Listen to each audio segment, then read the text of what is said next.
आप ग्रस्त हो, आप पाप से घबराते हो, पुण्य से नहीं। आप तो पुण्य चाहते हो, पुण्य के फल को भी चाहते हो, वैभव चाहते हो, धन दौलत परिवार सुख साता सब चाहते हो। तो आपके लिए सिद्ध भगवान की पूजा कार्यकारी नहीं है, आपको अरहंत भगवान की पूजा कार्य। हम लोग कोई भी कार्य करते हैं सिद्ध भगवान से शुरू करते हैं, और आप लोग जो भी कार्य करते हैं अरहंत भगवान से कार्य करते हैं। आपकी सारी पूजाओं में अरहंत भगवान की पूजाएं, देव साध गुरु सब पूजाओं में अरहंत है, क्योंकि अरहंत दो लक्ष्मियों के स्वामी होते हैं, अंतरंग और बहिरंग। तो जो अष्टप्रातिहार्य युक्त हैं वो मूर्ति आप ग्रस्तों के लिए बहुत मांगलिक है, सगुन है। अष्ट मंगल युक्त है वो, क्योंकि मैंने एक बार पूरा भक्तांबर के समय पर कहीं प्रवचन दिए थे, उस समय मैंने अष्टप्रातिहारों का वर्णन बताया था। उस समय बताया था कि एक भगवान को हम कितने रूप में चिंतन करें। जैसे आपको मालूम है कि मैं कहीं मेरा डिमोशन हो रहा है या प्रमोशन नहीं हो रहा है, तो आप भगवान का चिंतन ना करें, सिंहासन युक्त भगवान को देखें। भगवान अलग चीज है, सिंहासन युक्त भगवान सिंहासन पर बैठे हैं, और भगवान के सिंहासन का आप वर्णन करें, और वही श्लोक पढ़ें जो सिंहासन है, सिंहासने मणिमयूख शिखा विचित्र, बस वही देखें। आपको मान लीजिए दुश्मन की बद्दुआ का है, दुश्मन मुझे बद्दुआ दे रहा है और मेरे प्रति बुरा विचारता है, तो आप आदिनाथ का ध्यान करने से कुछ नहीं होने वाला, पारसनाथ का ध्यान करने से कुछ नहीं होने वाला। चवरयुक्त पारसनाथ को ध्यान करो। बहुत देखो, बहुत बड़ी बात दे रहा हूं तुम्हें, बाद में मेरे कमरे में पूछने मत आना, हाँ मैं यही सब कुछ बता देता हूं। आपको मालूम है कि दुश्मन मेरे बहुत बुरा विचार रहा है और कहीं मेरा नेगेटिव ऊर्जा आ रही, कोई मुझे कर रहा है, आप भगवान को याद नहीं करें, चवरयुक्त भगवान को याद करें। भगवान के 64 चवर डर रहे हैं, और तुम स्वयं जाके ढोल दीजिए, गारंटी मेरी है 24 घंटे तक सारा 3 लोग भी बद्दुआ देगा तो तुम्हारा बाल बांका नहीं होगा। लेकिन कौन से भगवान? चवरयुक्त है।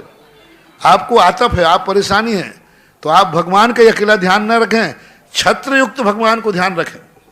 भगवान बैठे उनके पे छत्र ध्यान में आना चाहिए आपको, छत्रयुक्त आदिनाथ का ध्यान करें।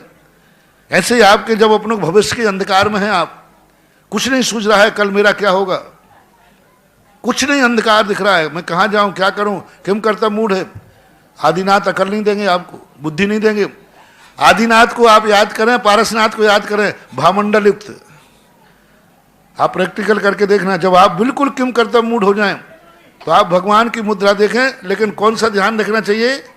भामंडल आना चाहिए ध्यान में, यानी आदिनाथ के साथ अपारसनाथ के साथ में आपको पीछे भामंडल आना चाहिए। अब भामंडल युक्त आप भगवान की मूर्ति का ध्यान करोगे, 5 मिनट में आपको देखना रास्ता दिखने लग जाएगा कि यहां से चले जाओ, रास्ता ठीक गया है, किम करता मूड हो जाओगे। इतनी ताकत है इन भामंडल में।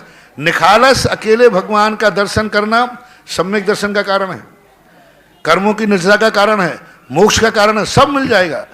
लेकिन जो संसार के प्रभाव हैं एक एक गुण के साथ मिलते हैं, एक एक चीज के। आप शोक में चले गए, आपका शोक बिल्कुल दूर नहीं हो रहा है, किसी को गर्द सदमा बैठ गया है, कोई इष्ट का वियोग हो गया है, आप अशोक वृक्ष का यहां ध्यान कीजिए, भगवान बैठे हैं, उच्चैर शोक तरु संसत मूल मयूखो महाभात रूप ममलम, ऐसा एक श्लोक है ना।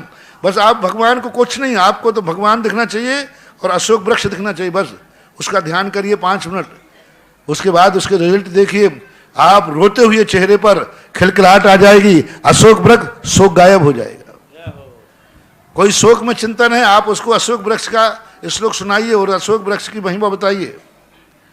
तो जो 8 प्रातिहार्य हैं, एक एक प्रातिहार्य की इतनी ज्यादा एनर्जी है, आप लोगों के लिए बहुत फायदेमंद है। निखालस भगवान आपको फायदेमंद नहीं है। अष्ट प्रातिहार्य युक्त कहे, ये अष्ट प्रातिहार्य का ऐसे ही सब एक में।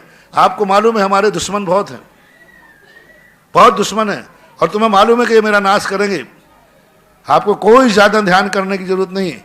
आप पुष्प वृष्टि नाम का प्रातिहार्य का ध्यान कीजिए, पुष्प वृष्टि भगवान के ऊपर हो रही है।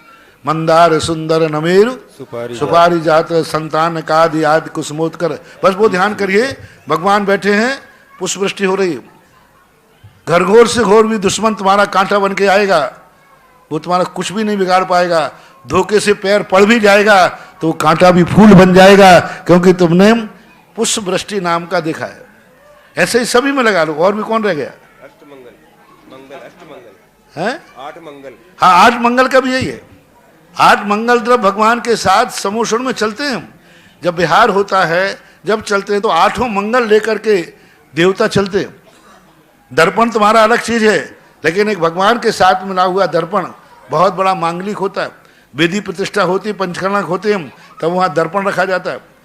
पूरे मंगलों में दर्पण रखा जाता है। वहाँ पर झाड़ी पंखे सब चीज़ों का गृहस्थों के लिए बहुत। भगवान को तो इससे कोई मतलब है नहीं, भगवान को तो इससे कोई लाभ है नहीं, उनका तो मंगल ही मंगल है। लेकिन ऐसी मंगल युक्त दशा का यदि आप प्रयोग करते हैं, इसलिए आपको जिस संबंधी मैंने बताया, आप वैसे मंदिर में ज़्यादातर लोग चवर और छत्र क्यों भेंट करते हैं मंदिर में? क्योंकि हर व्यक्ति दुखी है, आतप निवारक है। पूज्यवर मांगनंदी महाराज ने छत्र का दूसरा नाम आतप निवारक लिखा। पहले मैं समझता नहीं था कि आज प्रातःहारों में लोग सब लोग छत्री क्यों चढ़ाते हैं चित्रों पे। जब पूज्यवर मांगनंदी महाराज को पढ़ा तब मैंने कहा, अरे छत्र का नाम ही है आतप निवारक, इसलिए लोग अपने ताप दुख मिटाने के लिए आप छत्र चढ़ाइए, चवर ढोरिए। तो ये सब चीज़ों के लिए बहुत बड़ी बात, विस्तार से तुम्हें कभी और बताऊंगा। अभी प्रश्न आया तो संक्षेप में अपने मंदिरों में अच्छे बड़े बड़े अष्टप्रात्यारे, बड़े बड़े मंगल द्रव्य रखना चाहिए। ऐसे स्टील के लाके मत रख दिया करो, वे तित्ते से लाके रख देते, वे चूहे उठाते रहते फिर वो। स्टील के नहीं, या तो अष्टमंगल द्रव्य और अष्टप्रात्यारे स्वर्णमयी हो और या फिर पाषाण पर हो, लेकिन ये स्टील के रखना तो बल्कि बहुत अशुभ है। स्टीलों के कभी अष्टमंगल द्रव्य आदि नहीं रखना चाहिए।